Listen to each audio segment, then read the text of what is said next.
Imagina-te a viver num mundo em que não podes votar livremente, em que não podes escolher quem governa o teu país, em que não podes expressar uma opinião contrária. Essa era a realidade dos nossos pais ou avós. Um país em que a liberdade era uma miragem. Mas essa miragem tornou-se real. A democracia mudou o nosso país. Um país onde podemos votar, protestar e exprimir uma opinião sem medo. Democracia. Será que sabemos o que é? Às vezes ponho-me a imaginar o que era viver antes. Não concebo aquilo, não concebo o horror de... digo horror e sublinho.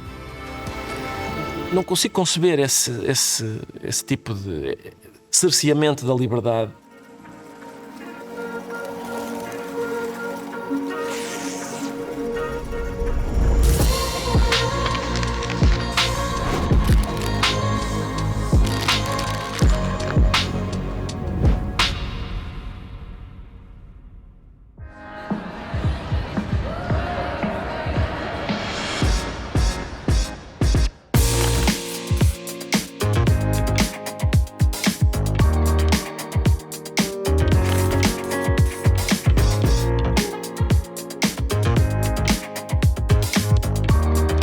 Votar é extremamente importante pelo seguinte: uma democracia, no mínimo dos mínimos, é uma tecnologia para resolver conflitos de interesses. E tem que os resolver de tal forma que aqueles que num determinado momento perdem, sabem que a oportunidade de voltar a procurar o poder e a concretizar as suas ideias e satisfazer os seus interesses vai voltar a surgir.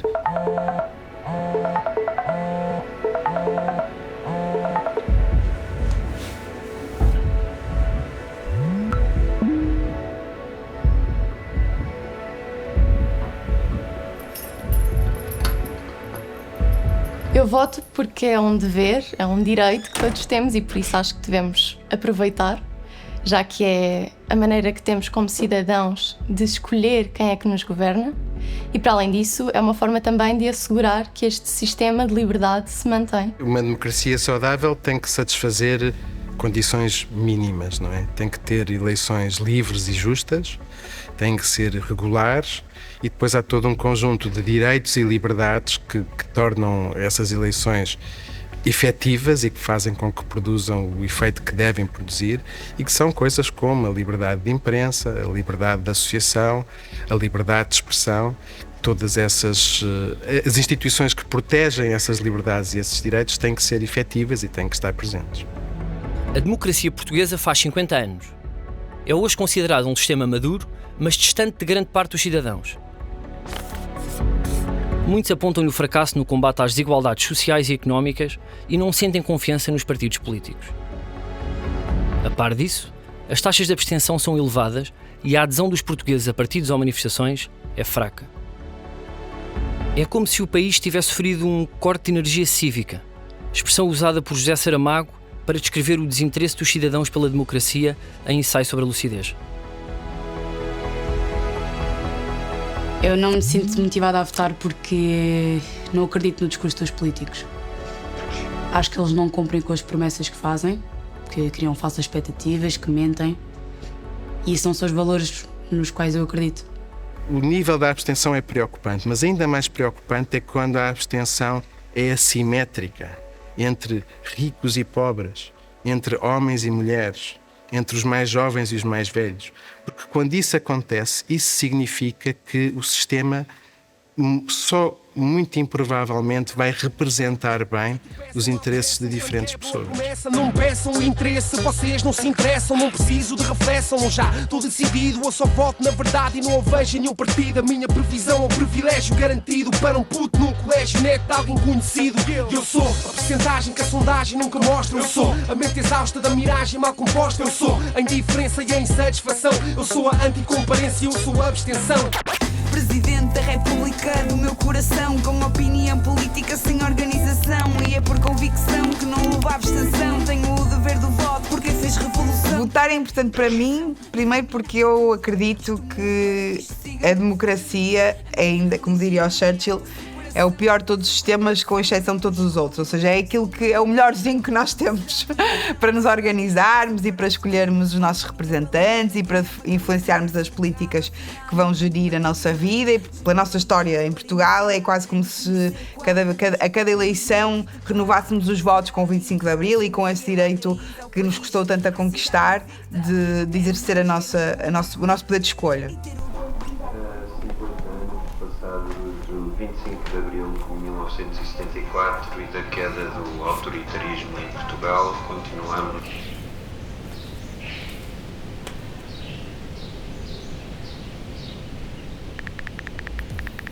Não discutimos Deus e a virtude, não discutimos a pátria e a sua história, não discutimos a autoridade e o seu prestígio, não discutimos a família e a sua moral.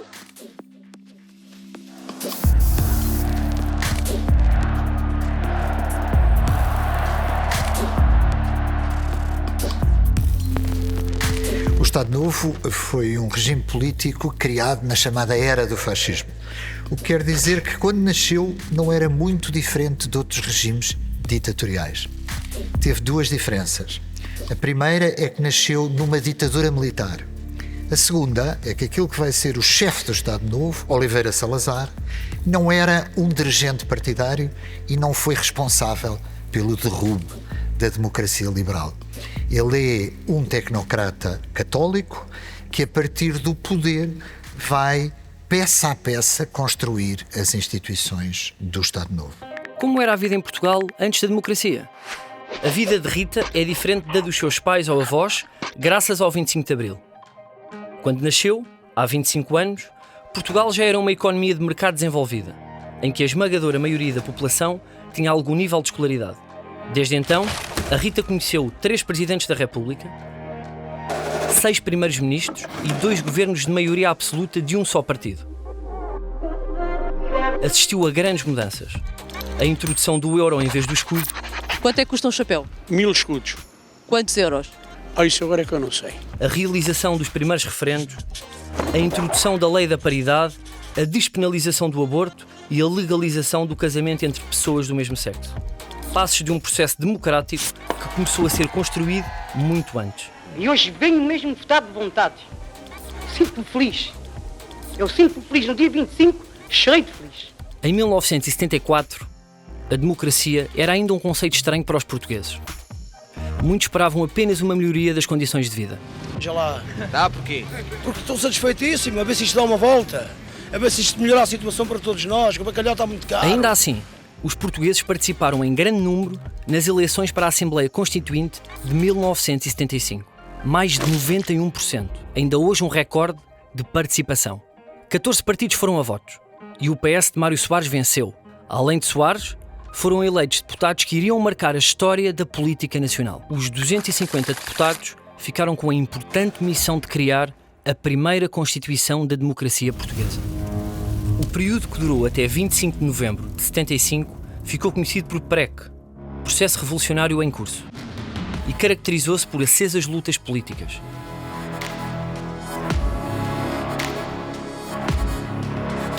O PREC é fundamentalmente um período entre aqueles que pensam e a clivagem daqueles que pensam um modelo socialista, eventualmente aliado a um modelo terceiro-mundista, não alinhado na cena internacional, e aqueles que pensam uma democracia representativa, muito associada àquilo que então já era a maioria das democracias na Europa Ocidental.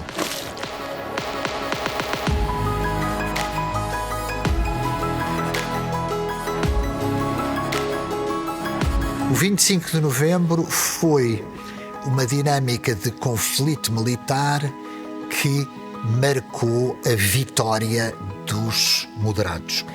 Essa dinâmica foi sobretudo marcada justamente pela ocupação dos meios de comunicação social, de tensões entre unidades militares afetas à esquerda radical, é marcada fundamentalmente por uma declaração de um capitão, Durão Clemente, perante uma RTP ocupada, cujo discurso vai ser interrompido pelas forças militares afetas ao general Ramalhianes. E não podemos mais permitir que seja nos gabinetes, que seja pela via administrativa. Estão-me a fazer sinais, eu não sei se posso continuar. Talvez seja melhor explicar aos ouvintes que eu não posso continuar a falar por razões técnicas, é isso? Entre 74 e 76, o país teve 6 governos provisórios e um deles até entrou em greve. Vocês já viram agora o governo suspender a sua atividade? Realmente assim, fora do normal. É uma situação muito difícil. Os direitos fundamentais foram estabelecidos, mas, evidentemente, a seguir à conquista do salário mínimo, será fundamentalmente nas batalhas constitucionais que uma parte destes direitos sociais vão ser consagrados na Constituição, que será aprovada em 1976.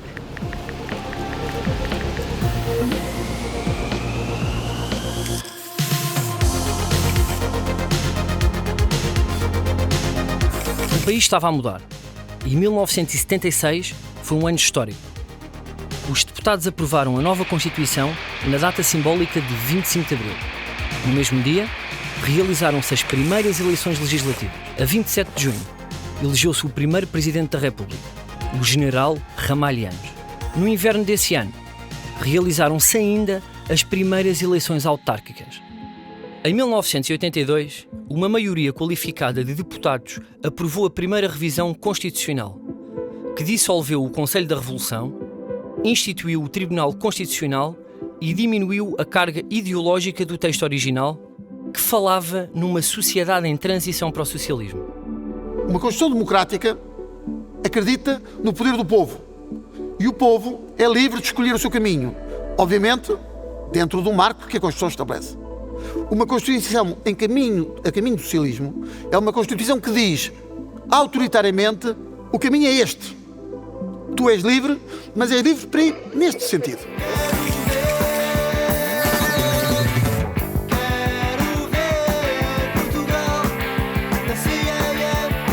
Enquanto Portugal, sozinho, tentava crescer, na Europa já havia um grupo de 10 países a trabalhar em conjunto. Os governantes portugueses e espanhóis queriam muito fazer parte desse grupo, mas havia barreiras difíceis de ultrapassar. Como se sabe, o Partido Comunista Português tem-se manifestado contrário à integração de Portugal no mercado comum, tanto por razões económicas como por razões políticas. Que este dia fica assinalado na história da Comunidade Europeia uma data de bom augúrio para o futuro europeu. Existe um Portugal antes e outro depois da adesão. Além de facto, a democracia ter sido consolidada, que foi logo o primeiro objetivo a ser alcançado, a maior preponderância da União Europeia em Portugal tem sido, de facto, a nível económico, do desenvolvimento do país. Do meu ponto de vista, há um enorme progresso do nosso país desde 1986 até hoje. Se calhar podíamos ter aproveitado mais, se calhar não estamos hoje tão desenvolvidos e tão ao mesmo nível de muitos outros países da Europa, do ponto de vista do desenvolvimento económico, como teremos sonhado em 1985-86. 3 anos depois da adesão, uma nova revisão constitucional veio dar maior abertura ao sistema económico. O modelo de 76 não jogava com o modelo, com a ordem económica fundamental própria da então CE. E por outro lado, este fator que foi determinante, tivemos Cavaco Silva eleito primeiro-ministro. E a confluência destes fatores, juntamente com Vítor Constâncio, líder do PS, permitiu que houvesse um acordo extraparlamentar entre o PS e o PSD, que abriram a porta à revisão de 89, que foi muito importante. Porquê? Porque abriu a economia a lógica de uma ordem económica social, mas não numa perspectiva socializante e limitadora da possibilidade de uma alternância democrática que não queira o socialismo. Em 1993, entrou em vigor o Tratado de Maastricht, instituindo a União Europeia e tornando os cidadãos portugueses em verdadeiros cidadãos europeus. Se os 3 poderes estruturantes da democracia, o governo, o parlamento e os tribunais, pareciam consolidados, O mesmo não se podia dizer do chamado quarto poder, da comunicação social, fundamental para o escrutínio público. Eu vivi períodos em que o controlo da televisão era feito de forma ostensiva e, portanto, havia um telefone ligado à redação. Lembro-me perfeitamente do tempo em que, se o ministro não queria participar num debate, o debate era anulado. Isso acabou. Houve um momento em que acabou. Eu acho que acabou com a SIC.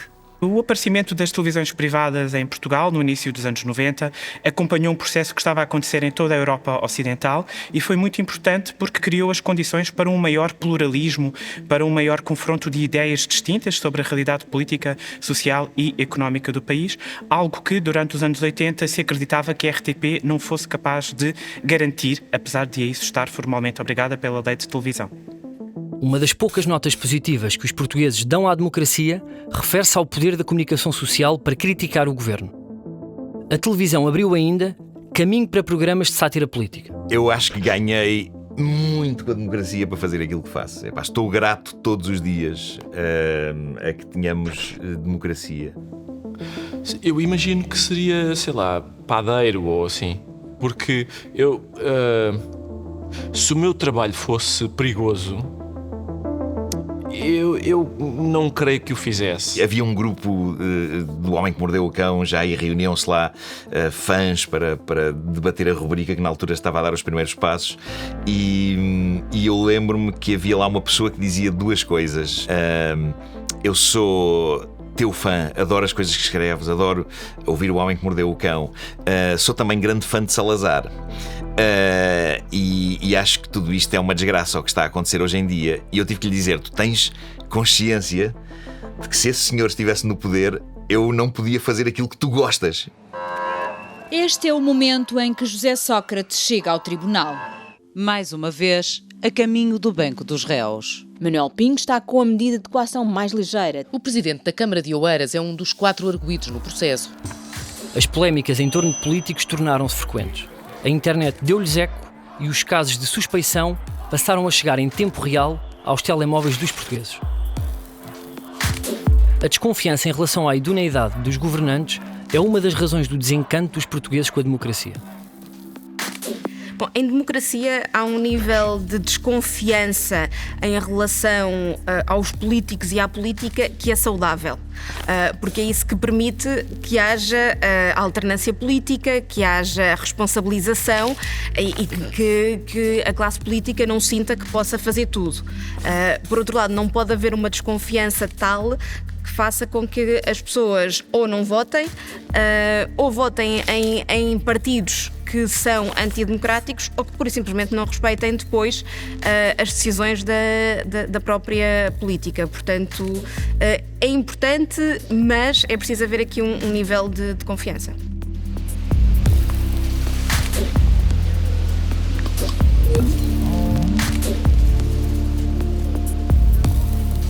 Outro fator de desilusão é a desigualdade.